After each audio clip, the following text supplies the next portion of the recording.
Hey everybody, welcome back. It's Justin here, your Empowered Minds coach. And in this video, I'm going to be talking to you about the secrets to changing your reality by upgrading your beliefs that shape your future.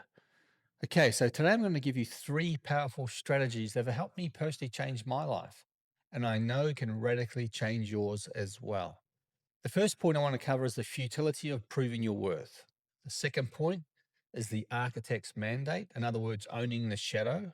And the third point is restructuring your reality. That's a good one. So stick around for that at the end. Okay, the futility of proving your worth. I mean, let's start with the trap that almost everyone falls into, including myself. And it's a need to prove ourselves. It's your ego at work. I mean, think about it. Have you ever desperately tried to prove to someone at work or a friend that you're successful, that you're capable, or that you're worthy? Of course you did. We're all human. We all did this at some point in our lives. And it usually starts out when we're babies, when we're trying to impress our parents or a sibling.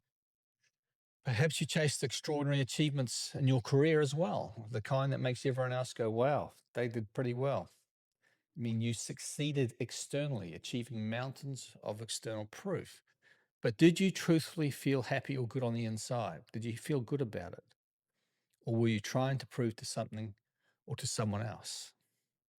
Did that inner feeling of self worth stick around? Did that feeling of success last for a few fleeting moments? Or did it truly feel good on the inside over long periods of time? The truth is that when you feel the need to prove something, you are running from what you truly believe. Now, I know it sounds like a bit of an oxymoron, but if you need to constantly prove to others that you are successful, it is often because deep down, a part of you believes that you're a failure. No one wants to admit this harsh reality. In fact, there's a saying that I was told, if you have to say you are, you're probably not. In other words, if you have to say that you're successful, you're probably not, because you don't have to, most successful people don't have to say it. Their only results speak for themselves. And many high achievers are subconsciously trying to prove to people around them, most often they're for their parents and their siblings without them even realizing it. This is because the only time they ever got praise or feelings of love from their parents or those from around them, or when they accomplished something, which is actually totally backwards. It's wrong. And when we try to prove a limiting belief wrong, don't destroy it. We can actually strengthen it, believe it or not. You add more fuel to the fire, more fuel to the very problem that you're trying to extinguish. And this internal conflict is the engine of the imposter syndrome. I mean, you can achieve profound external success, yet still feel like life's collapsing around you because those deeply held limiting beliefs can hold hostage for decades. I mean, there's a lot of stories of there who seem to have everything, but they feel like a shell on the inside because they aren't truly happy. And many commit suicide. They just aren't happy on the inside. Everything looks great on the outside, but that's not what truly matters at the end of the day. Look, I get it. Money is very important. It's the way life is on this planet, but you also need to have the peace of mind to go along with it. As Paramahamsa Yogananda, the famous spiritual teacher of the 19th century, once said, possession of material riches without inner peace is like dying of thirst while bathing in a lake. It's all around you, but you're not taking it in. The intuitive path, the path that everyone takes, is to try and fight or outrun these hidden beliefs.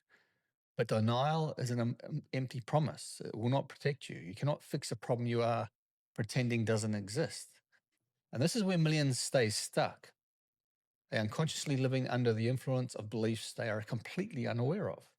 And this leads me on to point number two, which is owning the shadow. I mean, before you can break free, you must identify your limiting belief or beliefs that you currently have. While this sounds obvious, it may be far more difficult than you anticipate, as your mind is incredibly creative when it comes to hiding painful beliefs. It's a great trickster. You've got to be careful. It's pursuing a big dream, going for your goal, but you don't do anything about it. Why is that? So ask yourself this defining question: what stops me? Keep following that trail until you find the core belief running the show. You must sit with that truth, and it might be profoundly uncomfortable. You must be brave enough to accept it, knowing that a solution exists. When I started my real shift, it wasn't when I fought my belief that I was a failure. It was when I owned it. I declared, if I want to change my life, if I want to change this belief, I have to own it first. Own the belief without shaming or blaming yourself, because that only leads to pain and distraction. And once identified, you'll be tempted to justify its existence. Maybe it stems from something bad that happened too. Of course, I failed. I did this wrong. I did that wrong. Maybe it's a real trauma or a painful childhood experience. Your trauma was real. The pain was real. No one is denying that. But here is your mind's mandate. Validating the existence of that belief, even with real pain, makes it stronger. You're not healing it, you're reinforcing it. The trauma was bad enough. Do not let it continue dictating your life through a belief that serves you no longer. Let that trauma be what it was, and do not let it write your future. And this immediately leads to the second crucial question. What would I rather believe instead? You must choose the direction you want to go based on you or your desires. I wanted to believe I was successful. I was a successful person, not just in monetary terms, but in health and relationships as well. That choice became my new focus. It provided a direction that required evidence gathering, not proving. Now we move into the domain of the inner editor, your mind. Most people think that the strength of a belief comes from the content, the facts, the memories, the experiences that we have in our lives themselves. But that's only half the story. The truth is that we believe something based on our internal programming. Consider a film editor. The footage, the actors, and the story is the content. The editing, however, is the structure.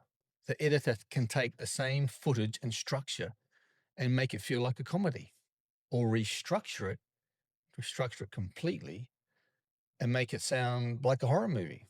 The emotional experience changes entirely based on the structure, not the content.